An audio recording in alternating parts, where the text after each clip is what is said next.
Nate Murray, it's great to have you here. Hi, how's it going? Good. So tell us what you do.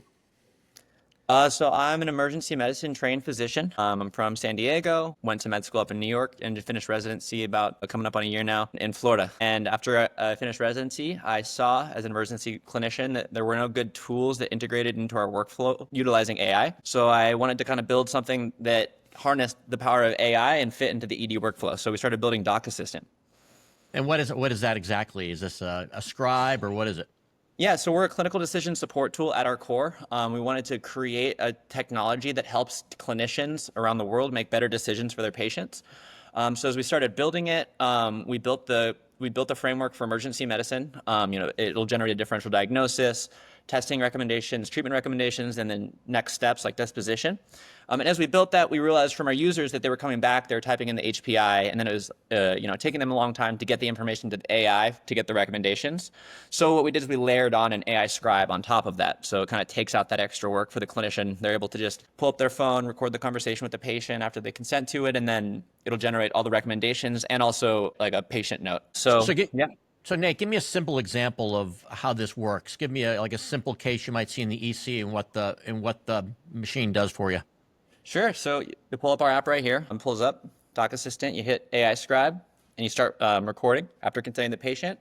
It transcribes everything from the conversation. So say I'm seeing a simple throat pain. A patient comes in, and they've been having sore throat for a couple of days. The AI will hear our conversation. I'll verbalize the physical exam findings, and then I'll hit submit. By the time that I get back to my desk to write my note's fully written for me with recommendations and evidence-based recommendations with links to the evidence from which it was So generated hold from. on, Nate. So what's evidence-based recommendations? So if you said it's a sore throat, so there'll be recommendations as to what to do for the patient, or? Yeah, exactly. So we partnered with Stat Pearls and trained our AI on their over 10,000 peer-reviewed published medical articles on PubMed. And then we also wired in the emergency department, we all use WikiEM. It's a similar number of articles. We wired in all of those documents to the AI. So when the AI pulls its recommendations, it'll actually show you from which page it generated that information from with a link that you can click on. So you can click on it and it'll bring you straight to that page. So Nate, don't ER doctors know how to handle a sore throat? Do they really need that?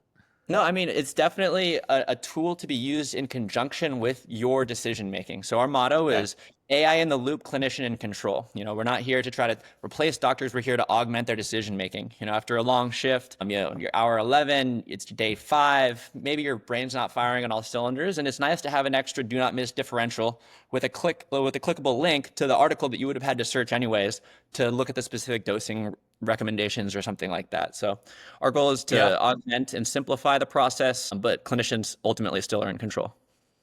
So this could be really helpful for advanced practitioners, right, who may not have the wisdom that an MD has, but needs that level of support, right? I think that's an incredible use case for it. And what really excites me the most, honestly, is that this will democratize gold standard care across the globe. The AI has been reproducibly shown to be an advanced level practitioner, have very good clinical judgment. And so what that does is that gives the doctor in Egypt that didn't have the same training, or India that didn't have the same training as us here in the States, the ability to follow gold level care by integrating this tech into their workflow. So I think that's the core beauty of what this product is and what we're trying to build. So do you see this as a clinical decision support tool or a scribe tool? Well, absolutely. I think it's at its core a clinical decision support tool. That's our mission, is to build AI that helps clinicians make better decisions. I think in addition to that, there's no reason that it can't also help with all the admin tasks. So an easy layer on the CDS tool was the AI scribe. Okay, clinician Gotcha. notice. So my next question was, how is this different? And I guess it's the decision support that's different. Is there anyone else that's doing that, or is this really No, completely I mean, novel? to my knowledge, we're the first integrated CDS tool with an AI scribe layered on top of it. I think that this is the direction that maybe they'll probably start to go over time, but we're happy that we can kind of accelerate that timeline by a little bit. So I understand that you've had a little bit of interest from investors recently. Tell us about that.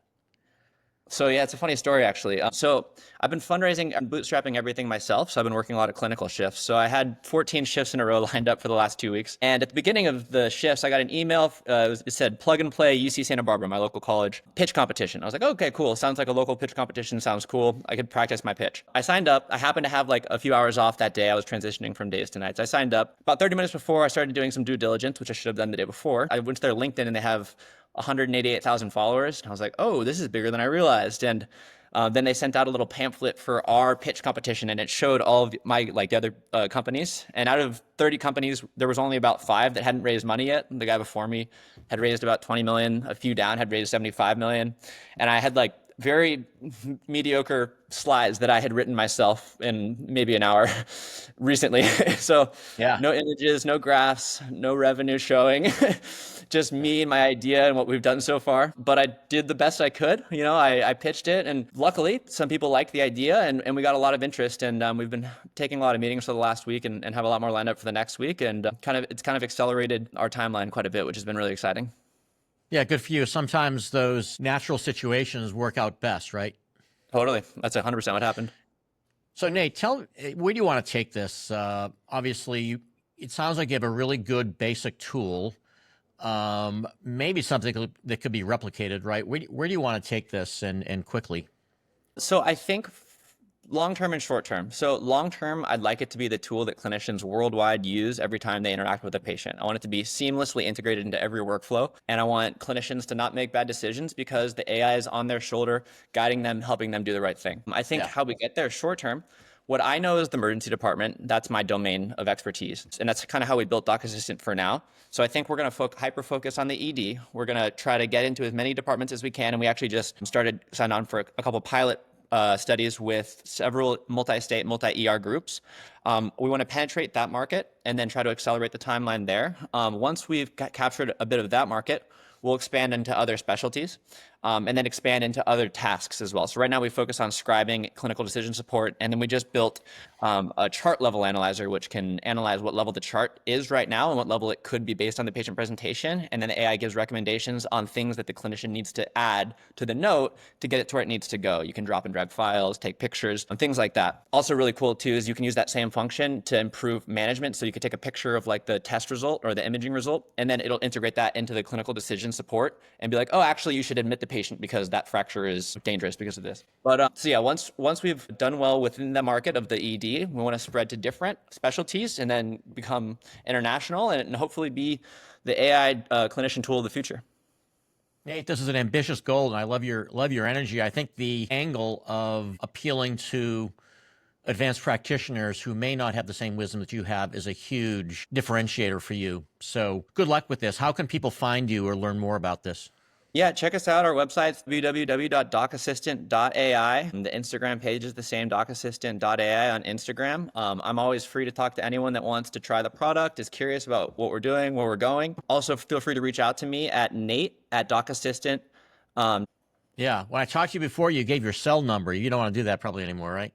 The cell number, if they reach out to me on email, I'll give it to them without a problem. Okay, gotcha. Okay. Nate, it's been great talking to you. Anyone listening, follow along here on LinkedIn for more great interviews like this. Thank you. Thank you so much. Appreciate it.